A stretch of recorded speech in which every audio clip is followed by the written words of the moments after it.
Kahit ngayong Miyerkules Santo, penitensya pa rin daw ang pagbiyahe sa MRT.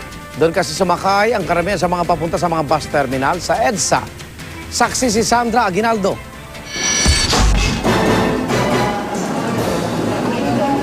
Siksikang malalata ng sardinas sa mismong rush hour ang mga pasahero sa MRT kaninang pasado alas 5 ng hapon.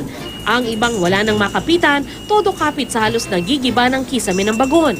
Miyerkules Santo pamandin at holiday na bukas, kaya si Jess na naghahabol sa biyahe ng bus papuntang probinsya, dumadaing sa siksikan at haba ng pila. Haba ng pila, halos mapipi ako dun sa pagkakatulak sa akin. Super dami talaga, hirap sumakay, grabe. Kulang yung train. Ganyan ang tagpong aming nasaksihan ni MRT Station Division Chief Oscar Bohon nang samahan niya kami mula North Avenue Station hanggang Shaw Boulevard Station. Aminado siyang di talaga sapat sa halos 600,000 pasahero kada araw ang mga tren ng MRT na hanggang mahigit 300,000 lang ang pwedeng isakay. Sa ngayon po, dahil po sa kakulangan ng capacity ng MRT3, ito po yung nagdudulot ng paghaba ng pila. Pero po sa mga 2 or 3 years na mapunuan po yung ating mga additional na bagon, giginhawa din po tayo.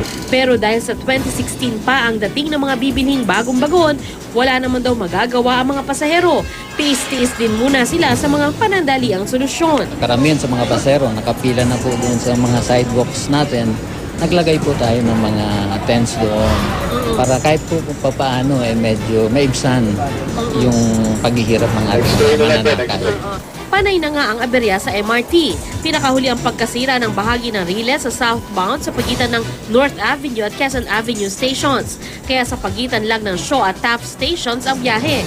Kaya malaking tulong daw na tigil operasyon ang MRT3 mula bukas hanggang Linggo ng pagkabuhay para sa scheduled maintenance.